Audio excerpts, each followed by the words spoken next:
Bonjour à tous, je m'appelle Anne Casal-Martineau, je suis avocate au barreau de Paris, j'interviens en droit des affaires et plus précisément en droit des nouvelles technologies, propriété intellectuelle depuis 15 ans. Je suis par ailleurs mandataire d'artistes et d'auteurs, c'est une activité accessoire et auteur de livres juridiques et formatrice. On aura l'occasion d'en reparler lors de mes prochaines vidéos.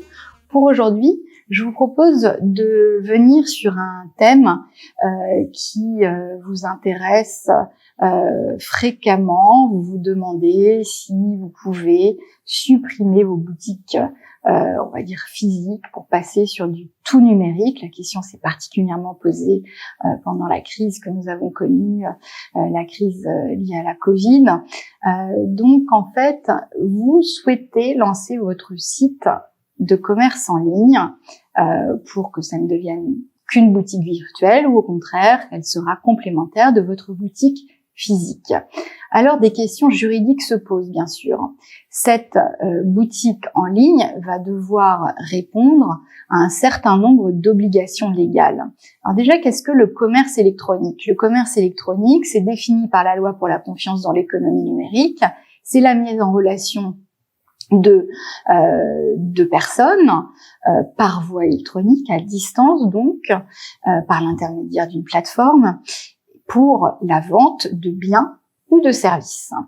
Donc cette loi pour la confiance dans l'économie numérique de 2004 prévoit un certain nombre d'obligations. Tout d'abord, il y a des obligations de mention légale. Donc ces mentions légales, elles sont à distinguer des conditions générales d'utilisation qui sont parfois fusionnées avec les conditions générales de vente. Donc on se retrouve en fait avec 2 documents et pas 3, ce n'est pas nécessaire, qui doivent être visibles et téléchargeables très facilement sur votre site pour l'internaute. Donc tout d'abord, les mentions légales. Donc qu'est-ce qu'il y a sur ces mentions légales? C'est en fait une sorte de standard ouvert, voilà, qui permet de savoir qui contacter, qui est en fait le propriétaire du site et qui est l'hébergeur. Donc dans ces mentions légales, on va avoir si c'est une personne physique, le nom, le prénom, l'adresse, les moyens en fait de le contacter, son adresse email, son téléphone. Et si ça concerne une personne morale, on aura donc le capital social, le type de société, la TVA et l'adresse du siège. On aura aussi des précisions concernant l'hébergeur. Donc ça, ce sont les mentions légales. Elles sont obligatoires. À côté des mentions légales, puisque vous allez faire de la vente en ligne, il faudra évidemment définir les conditions de vente en ligne. Alors, qu'est-ce qu'on va avoir dans ces conditions de vente en ligne? C'est la loi Hamon qui est venue préciser ces mentions obligatoires. Il y en a 8. 8 éléments qui devront absolument être précisés. Ensuite, on pourra avoir, en plus de ces éléments, on va y revenir, des clauses qui vont venir compléter vos conditions générales de vente ou vos conditions d'utilisation du site. Vous estimez pour une meilleure clarté pour vos futurs clients qu'il faudra les préciser.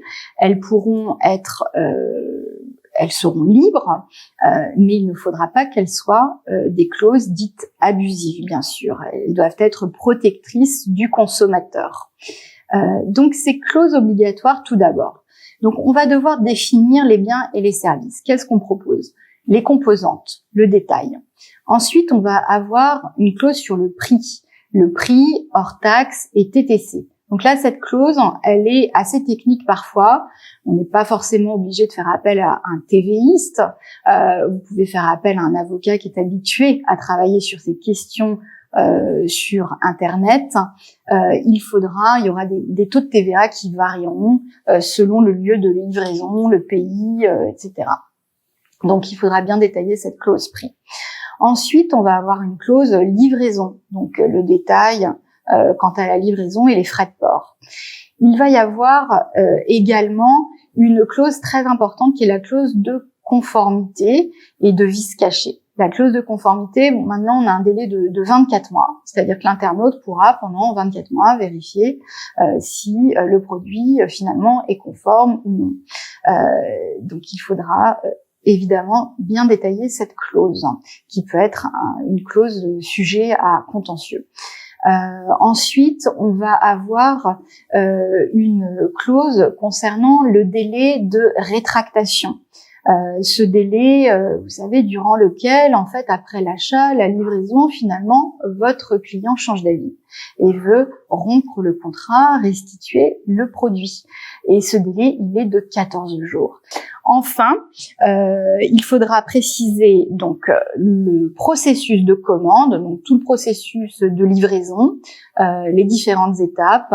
Et le dernier point, c'est une clause litige.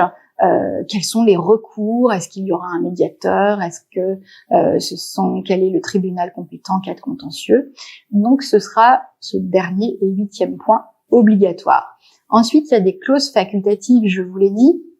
Ces clauses facultatives, elles peuvent par exemple être relatives aux droits de la propriété intellectuelle. Par exemple, vous utilisez des images sur votre site internet, vous utilisez de la musique, donc il y aura des éléments sur ces contenus numériques qui seront spécifiés, interdiction de les télécharger, qui est propriétaire, et vous pouvez même préciser, par exemple, ce qu'on appelle les crédits photographiques pour respecter le droit moral de l'artiste.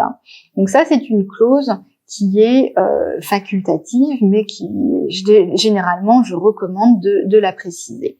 Vous aurez une autre clause très importante qui est aussi obligatoire aujourd'hui, qui est relative à la gestion des données personnelles. Vous en avez beaucoup entendu parler ces 3 dernières années, puisque vous avez été inondé de mails quand vous êtes client sur Internet, aussi vous informant de la mise en conformité des sites au RGPD. Donc ça, ce RGPD oblige aujourd'hui à être très clair sur le traitement des données et les objectifs, la finalité, pourquoi vous allez traiter ces données. Ça, c'est un point qui doit être précisé. Ensuite, vous allez devoir expliquer les droits auxquels que vous devez respecter les droits de votre internaute. L'internaute a droit d'avoir accès à ces données, l'internaute peut demander la modification de ces données, l'internaute peut demander la suppression.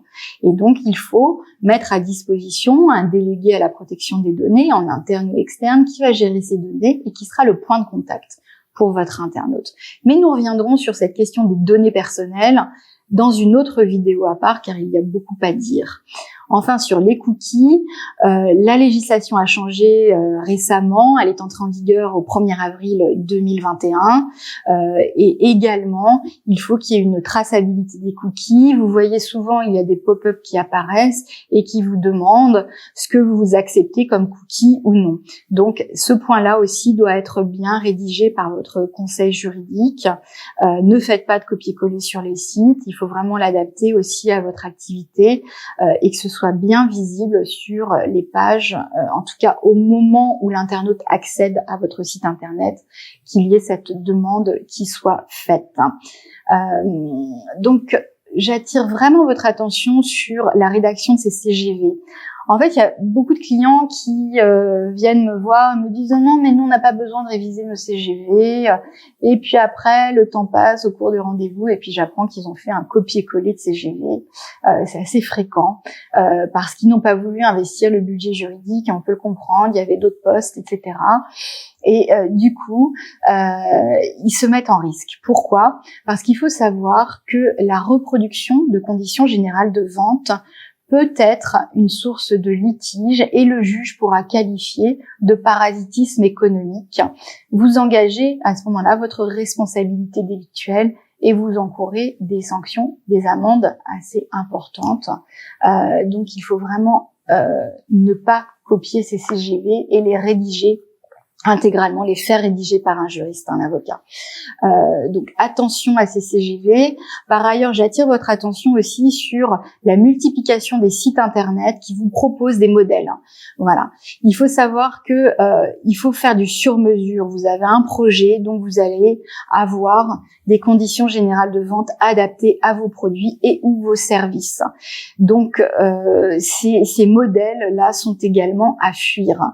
Donc soyez vigilants, discutez plutôt avec votre conseil des montants forfaitaires tout simplement, il ne faut pas hésiter, sur lesquels voilà, vous pouvez partir pour avoir une visibilité budgétaire, mais en tout cas, pensez à bien rédiger ces CGV. Voilà, maintenant je vous ai fait très peur, enfin j'espère pas. Pensez à vous abonner à ma chaîne, vous serez au courant ainsi de l'évolution législative et jurisprudentielle qui bouge beaucoup dans ce domaine des nouvelles technologies. Je vous dis à très bientôt.